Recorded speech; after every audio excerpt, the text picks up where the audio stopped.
नमस्कार, कीर्तीस किचनमध्ये सगळ्यांचे स्वागत आहे. आज आपण बनवणार आहोत झटपट अंडा बिर्याणी. त्यासाठी 2 कांदे उभे चिरून घेतले आहेत, 2-3 हिरव्या मिरच्या उभ्या चिरून घेतल्या आहेत, 2 टोमॅटो बारीक उभे चिरून घेतले आहेत, तमालपत्र, खडा मसाला, जिरे, 3 अंडे उकडून घेतले आहेत, बासमती राईस आहे अर्धा किलो, तो भिजून घेतलेला आहे.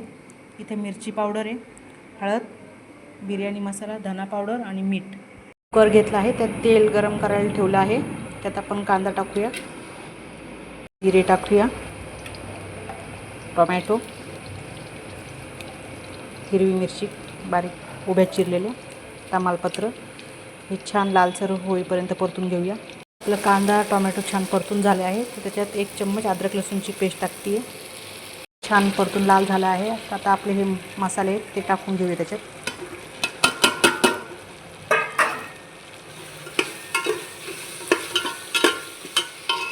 छान परतून झाले. आता आपले हे बिर्याणी राईस टाकूया.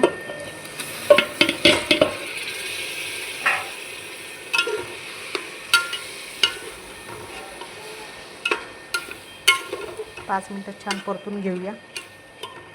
बघू शकता आपले बिर्याणी तांदूळ आपण छान परतून घेतलेले आहेत. बिर्याणी तांदूळ हे आपण अर्धा तास भिजवलेले होते, त्याच्यामुळे त्यांना जास्त हलवायचं नाही, म्हणजे तुटण्याची शक्यता असते त्याची. बघू शकता आपण याच्यात आता पाणी टाकलेलं आहे. कुकरचं झाकण लावून याची 1 शिट्टी काढूया. शकता 1 शिट्टी काढल्यावर आपला पुलाव किती छान झालेला आहे. आता आपण त्याच्यात हे वरतून अंडे ठेवूया. हे अंडे ठेवून घेतले आहेत. तर शिजतानाच टाकले असते तर अंड्यांचा गाळ झाला असता आणि अंडे खाली गेले असते. तर अर्धा भात शिजल्यानंतर आपण हे अंडे ठेवले आहेत. आणि जो खडा मसाला होता तो जर तसाच टाकला असता तर तो दाताखाली येतो, मुलं खात नाहीत. त्याच्यामुळे आपण त्याची पावडर करून घेतली, ती वरतून टाकतोय.